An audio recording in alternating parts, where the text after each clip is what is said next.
Oh my gosh, it's really late. What is he doing?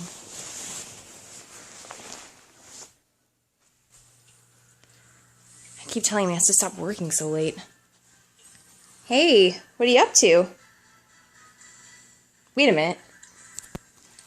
Are you playing mobile games? No, I'm working. You're playing them again? Wait, are you filming this? Would you stop playing them sometimes? No, oh my don't God. film this. Don't film this. Oh my God. I'm gonna film your addiction. No, You're addicted. You're addicted.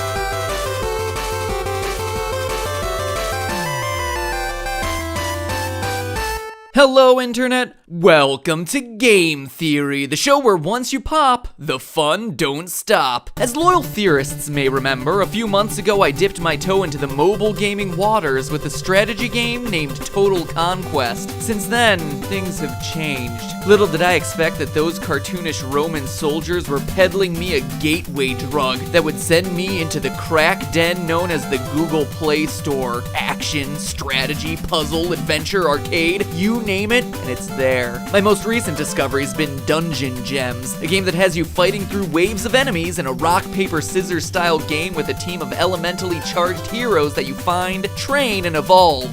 Kinda like Pokemon, actually. As you quest, you find different, stronger heroes to add to your collection and fill out your roster. Again, just like Pokemon. And battles have you matching tiles to summon stronger and stronger attacks, just like Pokemon. Well, I guess the games are slightly different. But here's the crazy thing. I can't stop. And it's just matching tiles! Seriously! As Dark Souls 2 and Assassin's Creed 4 sit on my shelf just gathering dust, waiting to be played, I'm turning more and more to swiping at tiles in an effort to take down a horde of water orcs with my wood elf. Which begs the question of why? Why are people everywhere foregoing epic quests like Skyrim to crush some candy? Why is Mario moldering on the sidelines while I'm running temples, clashing clans, and conquering totally? Earlier I used the metaphor of a gateway drug, but it's true! These games are literally addictive, and the developers know it. They're programming them in a way that hacks your brain, taking advantage of psychological quirks that you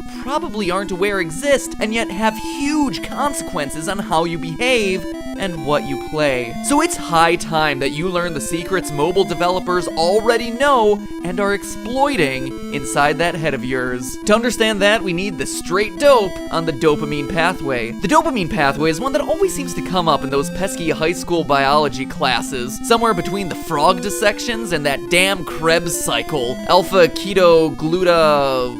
whatever, I hate that damn thing. Anyway, dopamine is a specialized little molecule that's basically your body's happy hormone. If you happen to feel a sudden burst of happiness after beating a major boss, a wave of excitement when discovering a secret area, or even a little wide-eyed wonder at the new Jiggle Physics 2.0, all that is basically caused by your brain being tickled by thousands of tiny molecules of dopamine. Scientifically speaking, dopamine is known as a neurotransmitter, which means it travels between neurons in your brain. When you finally beat that speeder bike level in Battletoads, your brain jumps up to celebrate your victory, and neurons get flooded with ions, creating a tiny electric current. When that electrical potential hits the end of your neuron, the ions pour in and the dopamine gets shot out into the gap between your brain cells like a zillion little Angry Birds. Except they're happy, because it's dopamine. So they get launched across the synapse, but luckily they land in the loving arms of your brain's dopamine receptors, which just so happen to be conveniently located on the end of the brain cell next door. Like a good neighbor, dopaminergic receptors are there. So the dopamine bumps up against the new neuron, and as a result, you get a shot of happiness, excitement, or satisfaction. It's your brain giving you the equivalent of a big old pat on the back for being successful at life. So if dopamine makes us feel happy, why do we sometimes get bored with our favorite games? Well, one reason we lose that love and feeling about the games we play is desensitization. It's actually the dopamine signaling turning itself off.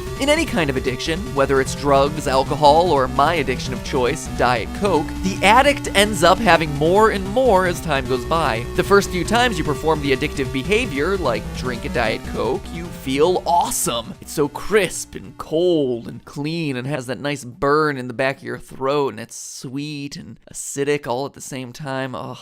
So good. So instead of waiting a week to have another Diet Coke, you remember how great it was and get one the next day. And you order a large. And you order it without ice because you know that their managers told them to fill that cup with as much ice as possible so that they save money on the soda syrup, you cheapskate. Wendy's, man! You have so much ice in your cups. Anyway, your brain still releases a bunch of dopamine the first few times you do that, but over time it starts to go, hey there, Matt Pat, aren't you drinking a lot of Diet Coke there, buddy? Maybe you ought to order a nice iced tea or something.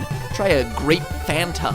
Diet Dr. Pepper. And it tells you this by removing or down-regulating some of your dopamine receptors, literally closing them down for business. So with fewer dopamine receptors waiting to catch all your little dopamine molecules making that leap of faith across the synapse, the happiness signal gets weaker. Sure, eventually you'll get as much dopamine intake as before, but it takes a lot longer and you have to drink a lot more Diet Coke to do it. And the time after that, there are even fewer receptors, so the cycle gets worse and worse over time, until basically you have to be drinking Diet Coke around the clock in order to keep up the level of signaling you used to get from a couple of sips.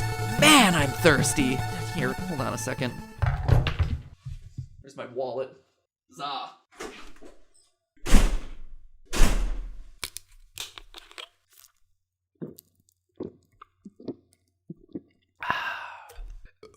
Unlike Diet Coke though, which I can get whenever I want, mobile games have the ability to regulate how much you consume, thus preventing you from getting desensitized. And they do this in multiple ways. First, they get you to fly through the introductory levels. Right off the bat, you're receiving rewards, achievements, unlockables. In my first hour with Dungeon Gems, I powered my way through at least 10 dungeons, nabbed no less than 12 new heroes, and leveled up my main a whole bunch. I was unstoppable and it was amazing. I was swimming in dopamine. This got me invested in the game early, but as it got harder in upper levels, those bursts became more sporadic and unexpected. But rather than feeling discouraging, it made me more excited because each victory felt earned, and the reward was even more satisfying. This is known as a variable ratio schedule of reinforcement, and is the same method that's used in a slot machine. You never know for sure when you're going to win, but when you do, it's incredible, and the designers make sure that you win just often enough to keep you coming back for more. Secondly, and more importantly, Dungeon Gems, Candy Crush, Total Conquest, and more all have mechanics built into the game that limit the length of any one play session. You play a few too many matches or lose a few too many lives and the game forces you to wait a few hours before jumping in again. This means they're cutting you off at times when you're most invested. In other words, you're always left wanting more. By not letting you play, the game actually becomes more rewarding when you're allowed to return. This is all related to what's known as the hedonic treadmill. Basically, that as a person's situation changes, their expectations for happiness change with it. Let me illustrate through an example. Studies have shown that people who have won the lottery don't tend to be any happier than before they had all that money. Their desires tend to rise in tandem, resulting in no permanent gain in happiness. The same results come from people who've been paralyzed. They report a similar level of happiness both before and after the accident that paralyzed them. This is because they've gone back to their happiness equilibrium. Their situations have changed and are sustained at that changed level, and so their happiness has adjusted accordingly. But with mobile games and built-in breaks, you never stay in that elevated happiness state long enough to grow accustomed to it. You know the phrase, absence makes the heart grow fonder?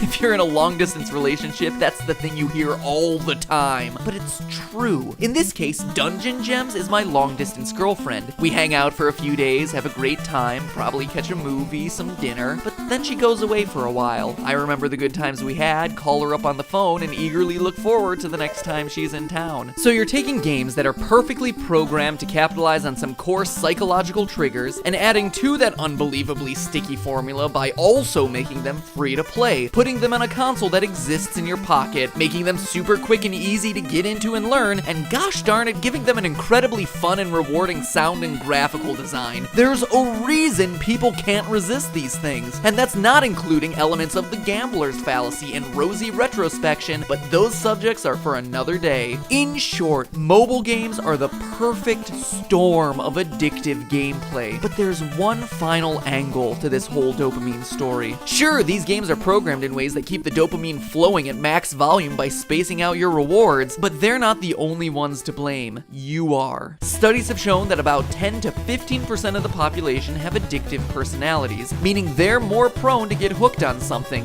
video games or otherwise. Within that 10 to 15% though, there's a higher than average portion of gamers. Take for instance one study that had researchers use giant magnets to study the brains of 14-year-old gamers. Half of the test group played video games for more than 9 hours per week. The other group played significantly less. The long-hour gamers had more gray matter in the ventral striatum, a part of the brain essential for dopamine rewards and addiction, seeming to suggest a higher likelihood of getting addicted. But it's also in our personalities. Tell me if any of the following phrases sound familiar. I only need to kill 10 more cactars before I max out my W summon materia. Thank goodness I finished getting all 2,057 WoW achievements before the Warlords expansion. Sorry, Jenny, I can't make out with you tonight. I already got a date with Goat Simulator. Grinding, completionisting, and social isolation. Or, put in a broader context, engaging in repetitive tasks, going to ridiculous extremes, and, well, still social isolation. 3 telltale signs that you may have an addictive personality. And to gamers, that's par for the course. That's what we do for fun. So yes, mobile games may be programmed to be even more addictive than World of Warcraft or Heroine of the Storm, but gamers are also much more likely to get addicted to these things in the first place. But don't worry, it's not all bad. People prone to addiction also tend to be highly driven, motivated risk takers with higher IQ and strong leadership potential. So sip that sweet, sweet Diet Coke, dear theorists, because you may be an addict, but hey,